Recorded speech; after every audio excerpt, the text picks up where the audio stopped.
GAFA TV, tu canal online, presenta pensamiento crítico, pluralidad de voces, miradas, oídos y verdades desde la cotidianidad, la academia, la política, la economía, la sociedad y la cultura para construir conceptos y propuestas transversales e incluyentes. Sean bienvenidos a Pensamiento Crítico. Señoras y señores, tengan ustedes muy buenas noches. Estamos con fiel sintonía aquí en la señal de GAFA TV Ecuador, con Pensamiento Crítico, el programa de entrevistas de esta plataforma digital. Esta noche nos acompaña la economista Eliana Santamaría. Ella es experta en tecnologías educativas. Vamos a charlar con ella en esta noche. Este programa llega gracias al gentil auspicio de Mundo de Maravillas.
Señoras y señores, amigos y amigas, buenas noches, bienvenidos a Pensamiento Crítico a través de GAFA TV Ecuador, este jueves 3 de diciembre del 2020. Esta vez vamos a conversar de un tema importante, de un tema educativo, de un tema que a todos nos interesa, que se llama la educación financiera, sus fortalezas y una herramienta justamente para ahora, en esta época que estamos buscando la nueva realidad, una nueva normalidad, para lo cual hemos invitado a la economista Eliana Santamaría. Ella es economista y experta en tecnologías de la educación. Economista Santamaría, mucho gusto, buenas noches por aceptar este diálogo. Buenas noches, Fernando, buenas noches, Galo, buenas noches a toda su audiencia. Un gusto compartir con ustedes en este espacio algo sobre educación financiera, un tema tan importante y sobre todo ahora en esta actualidad. Por favor, muchas gracias. Quisiera que usted introduzca qué es la educación financiera, por favor, economista. Bueno, en realidad es lo principal para cualquier programa de educación financiera que en este momento nos habla todo el mundo, comprender qué es la educación financiera. Estamos hablando de la comprensión de conocimientos básicos sobre financieros, del desarrollo de habilidades, de herramientas para el mejor manejo de los recursos económicos, sobre todo, y principalmente el desarrollo de actitudes, cambio de comportamientos. Cuando nosotros estamos hablando justamente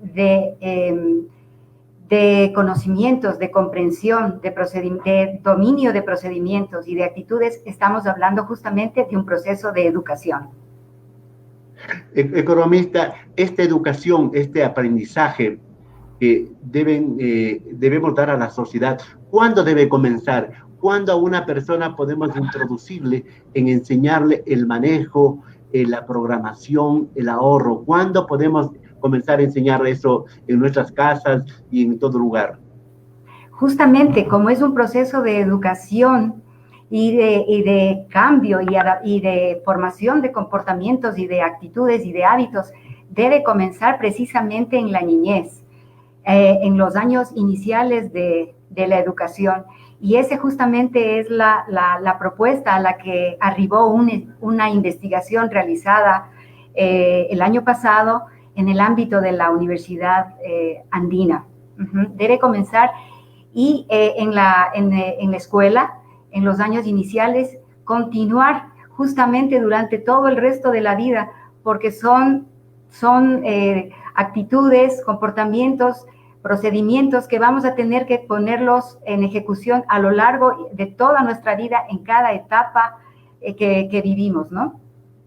Decir que los padres serían los primeros profesores, aquellos que enseñarían con el ejemplo a sus hijos a hacer una educación financiera. Y luego habría que introducirle como una especie en la currícula del sistema educativo, economista. Exactamente, son los padres los primeros socializadores del tema de la educación, a través de su ejemplo, a través de su comportamiento. Ellos justamente, de ellos nosotros aprendemos a ahorrar la luz, a ahorrar el agua, a ahorrar todo recurso y sobre todo el tema que me compete, ahorrar el dinero.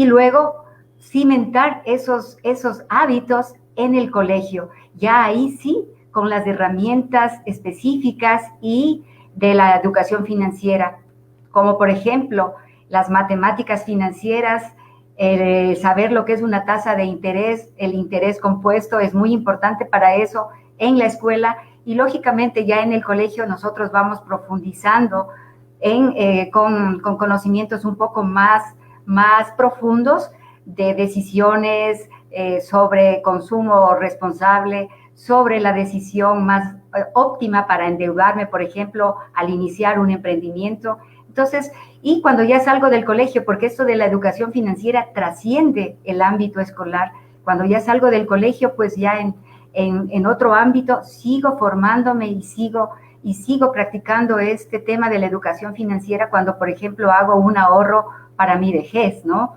Mi ahorro de jubilación. Entonces, es un tema que trasciende el ámbito escolar, y en el cual los acompañantes son nuestros padres, nuestros acompañantes iniciales son nuestros padres. Por eso la importancia también de que ellos sigan formándose también. Estamos conversando esta noche de pensamiento crítico de jueves 3 de diciembre del 2020 con la economista Iliana Santamaría. Con ella estamos hablando de este tema tan importante y tan útil que es la educación financiera. Díganos ejemplos prácticos de economista. ¿Cómo le introducimos al ahorro, al manejo responsable de los recursos? No solamente dinero, sino otros recursos naturales, otros recursos que tenemos en la casa. ¿Cómo le introducimos a un niño de 3, 4, 5 años al uso correcto, responsable, incluso pensando no solo en el ahorro del recurso material, sino pensando incluso en la naturaleza? Exactamente. Justamente nosotros vivimos de este momento una realidad en la que los chicos están bombardeados, no solamente los chicos, todos estamos bombardeados por el consumismo. Entonces, tenemos que formarles desde pequeños en la toma de decisiones racionales.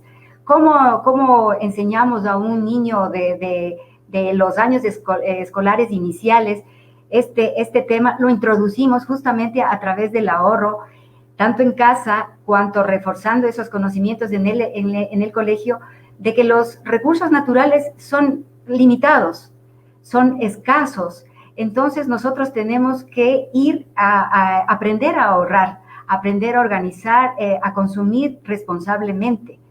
Esa es la manera en la cual nosotros podemos abordar el tema en los años iniciales, con esos ejemplos tan sencillos como ahorrar, como cerrar el grifo bien, y como utilizar el agua lo necesario. Economista, pero debemos tener un poco, ahora que estamos en pandemia, llamamos la inmunidad, ¿no es cierto?, contra el virus. También tener una inmunidad, llamemos una defensa, una barrera en contra de la publicidad, ¿no es cierto? Porque la publicidad es enorme y que nos induce y nos genera necesidades sin que las haya. Es el objetivo de la publicidad. ¿Cómo hacer eso desde la educación financiera para que la gente, los muchachos, sepan consumir lo que necesitan, no lo que lo induce la publicidad? Justamente esa es otra de las aristas importantes de la educación financiera. Como mencionaba yo al inicio, básicamente es un proceso de educación.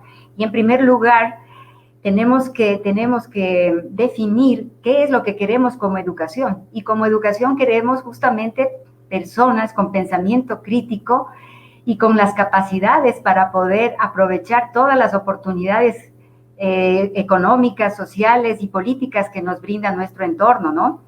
Así es que tenemos que justamente desde pequeñitos, no solamente la educación financiera tiene que estar incluida en el currículum, no como una asignatura, una nueva asignatura, sino como un eje transversal en la que nos hablen a través de todas las asignaturas de la educación financiera, de cómo está formada nuestra sociedad, nuestros sectores productivos, nuestro sector financiero, y entonces irle en nuestro sector de gobierno y ir justamente formando un ciudadano consciente de su responsabilidad y de sus obligaciones y sus derechos dentro de una sociedad.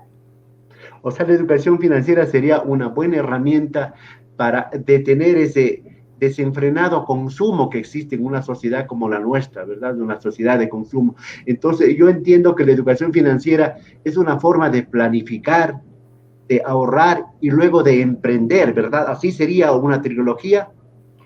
Exactamente, sí, exactamente. La educación financiera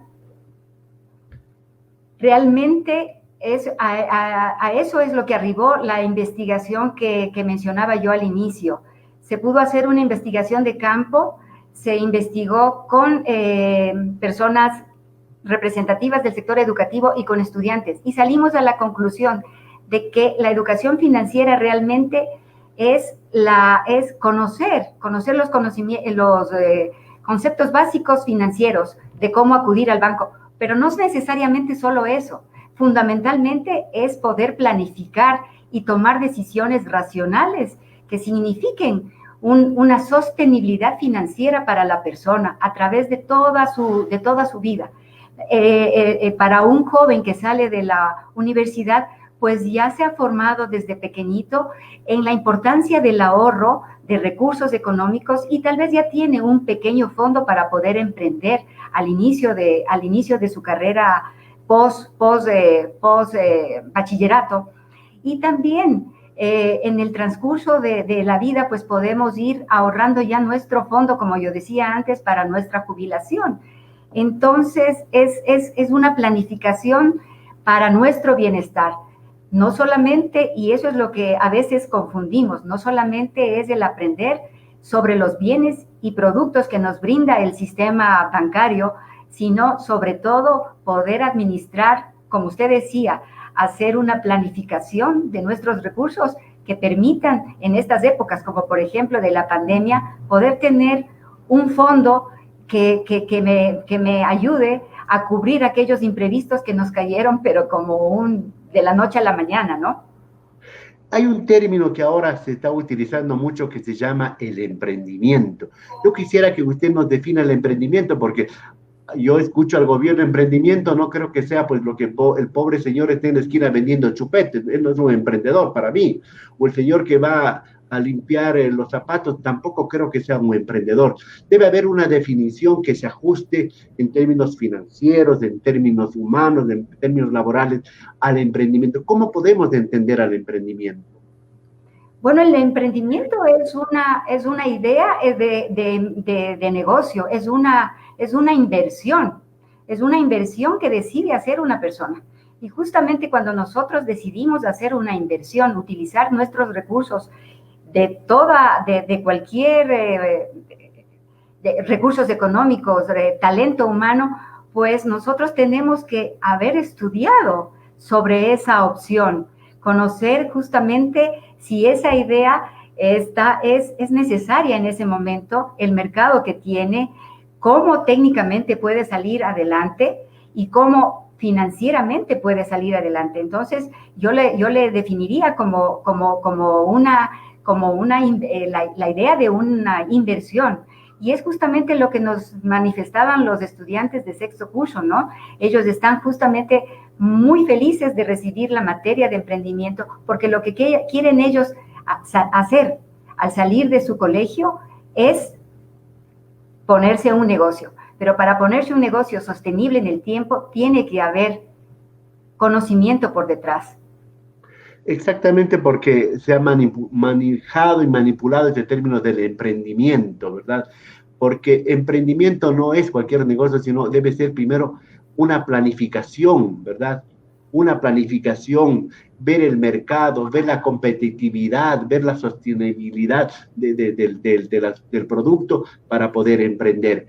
Porque yo recuerdo, usted recordará también, economista, en los años 70, por ejemplo, 80 en el Perú, el señor Hernando de Soto decía que el otro sendero son los vendedores ambulantes, ¿verdad? No podemos caernos en esa conceptualización. En todo caso, la gente que nos está viendo, economista Santa María, dirá, no puedo hablar de emprendimiento, no puedo hablar de educación financiera, no puedo hablar de ahorro, de programación si no tengo trabajo. ¿Cómo podemos un poco decirle a esa gente que está buscando trabajo y que es una gran mayoría, porque la mayoría está en el desempleo y está en la informalidad? ¿Cómo podemos buscar para ellos alternativas para luego, sí, teniendo un ingreso, buscar planificar y buscar el ahorro y buscar un emprendimiento? Realmente la situación que vivimos en nuestro país y agravado por la pandemia es demasiado crítica. Es justamente el problema más grande que creo que tiene el país en este momento, es la falta de empleo. Y vemos la informalidad ha crecido porque en realidad la población no tiene otra opción que salir a vender cualquier cuestión en las calles. Este momento, pues, pienso que si no hemos podido ahorrar, que si no tenemos un fondo, realmente acudir al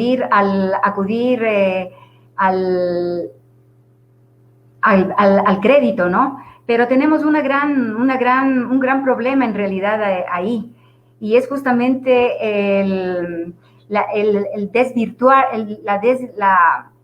desenfoque que tiene este momento ciertas instituciones financieras de nuestro país, ¿no? Tenemos, por ejemplo, una corporación financiera que este momento está atendiendo préstamos pequeños cuando estaba para los grandes y para los de más riesgo.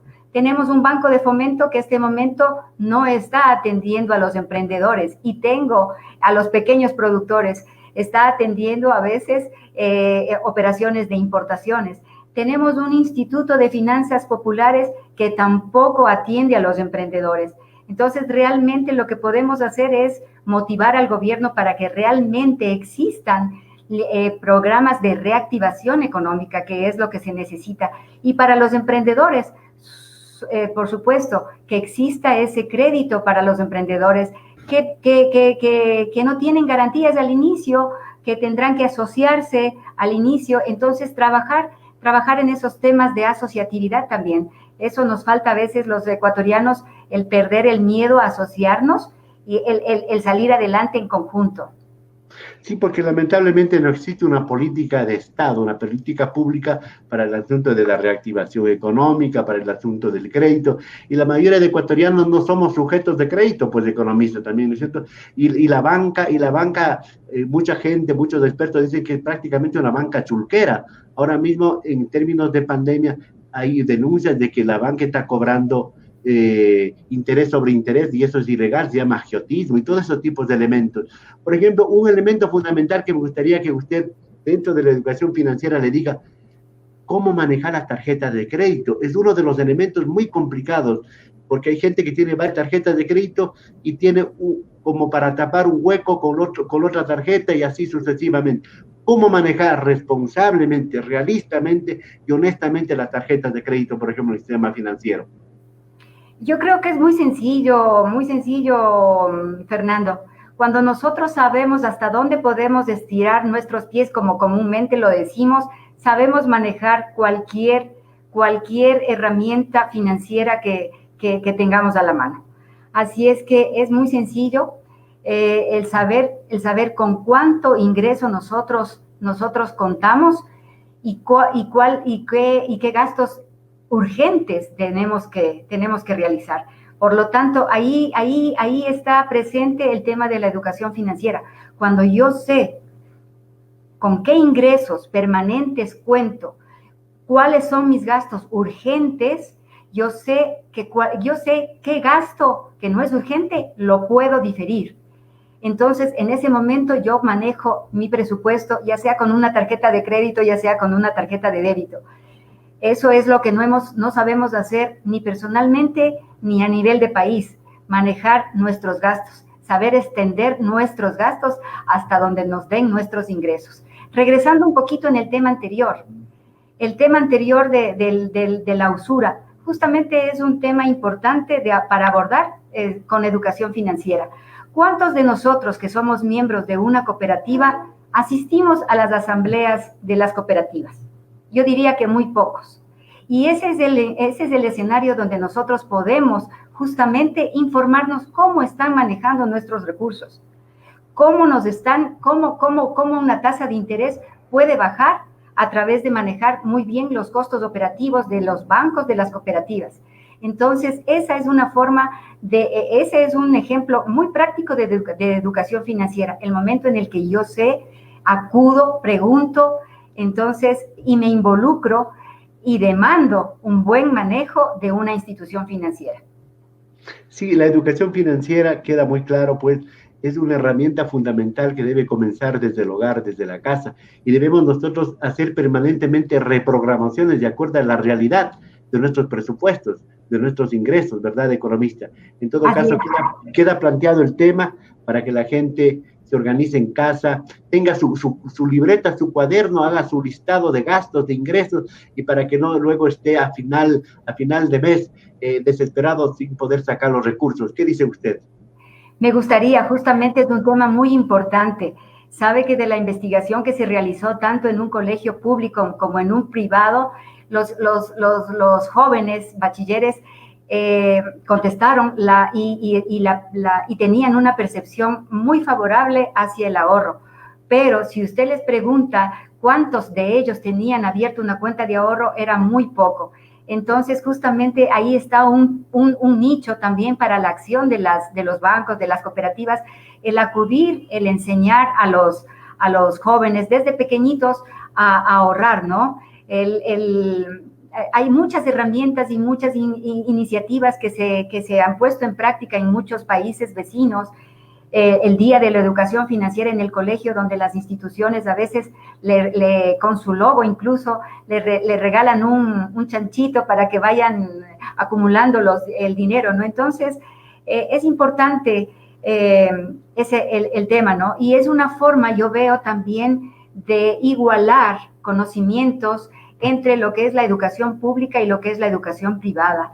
Se ve que muchas personas de padres de estudiantes del colegio público, pues tienen un nivel de educación de secundaria, mientras padres del colegio privado tienen una educación universitaria. Entonces, hay un desbalance y la educación financiera en el colegio es la oportunidad de nivelar un poquito esos conocimientos para que todos los estudiantes graduados al final de su bachillerato pues accedan todos a las mismas oportunidades.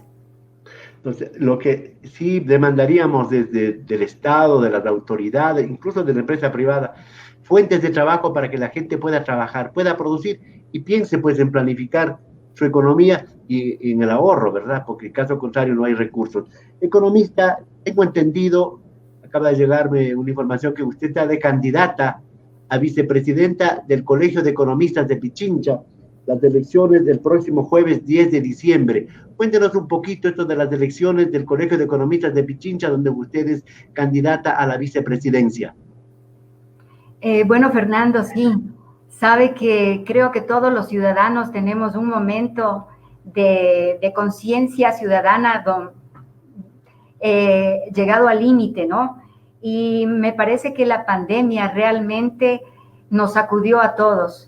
Sabíamos de los problemas de nuestro país, pero la pandemia desnudó absolutamente el grado de pobreza, el grado de nuestros problemas. Así es que justamente con ese compromiso yo decidí participar en estas elecciones porque tengo el objetivo de que el Colegio de Economistas se constituye en un espacio de análisis técnico muy objetivo y muy riguroso de la realidad ecuatoriana y podamos ser el espacio para que se planteen poquísimos acuerdos, pero viables, justamente que signifiquen para nuestro país, para la gran mayoría de la población ecuatoriana, beneficios, para que signifiquen empleo. Así es que ese ha sido el objetivo de participar en estas elecciones junto al economista Santiago García y pues espero que la audiencia que nos está escuchando nos pueda apoyar. Ese es el objetivo de institucionalmente salir un criterio objetivo, realista hacia la población ecuatoriana, que no se deje engañar justamente y mire más allá, mire profundamente, tenga justamente como se llama su programa, un pensamiento crítico y pueda decidir por aquellas personas que le den confianza a nuestro país, que nos vean así y pueda venir esa inversión tan necesaria, fuente del empleo. Sí, porque gremios como el Colegio de Economistas, los economistas deben dar formas alternativas, herramientas a los gobiernos, conociendo técnicamente la realidad. Porque se dice que los economistas son aquellos profesionales que deben saber manejar las crisis y distribuir los recursos que son escasos en el mundo, en la naturaleza.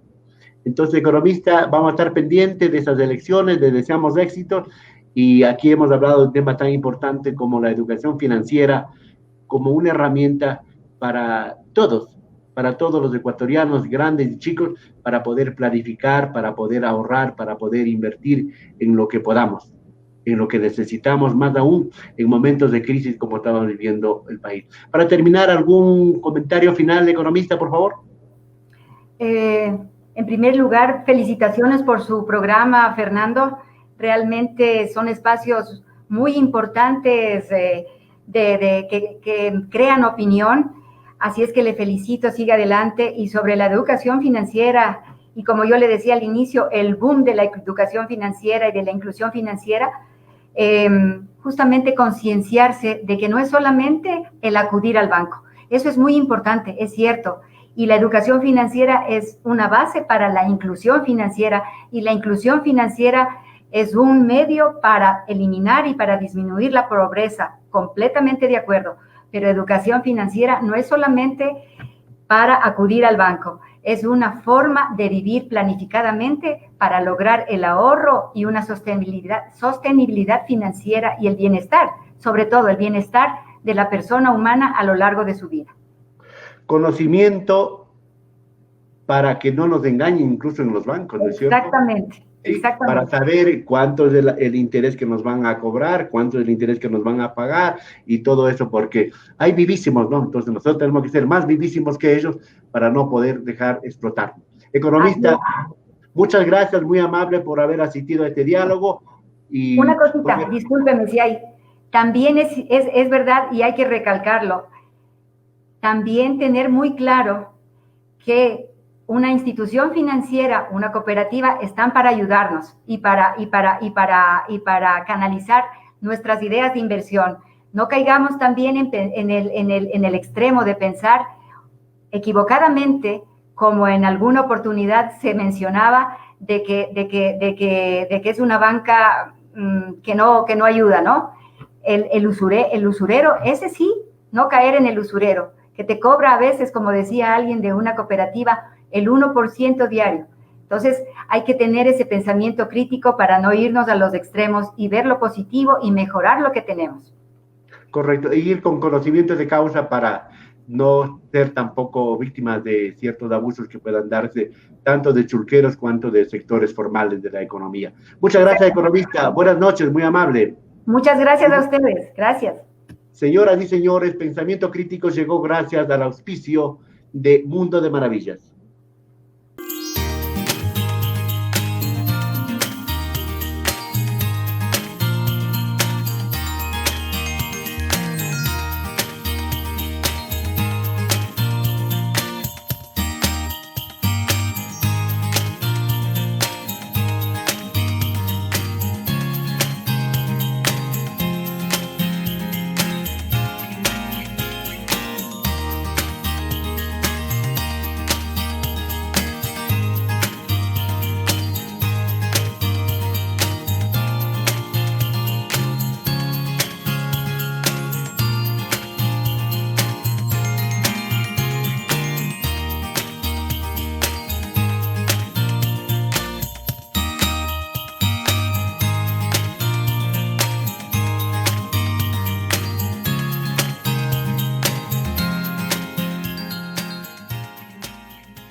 Señoras y señores, amigos y amigas, muchas gracias por haber estado en Pensamiento Crítico de este jueves 3 de diciembre del 2020. Volveremos el día de mañana para seguir conversando de cosas importantes y cosas que nos interesan. Hasta la próxima.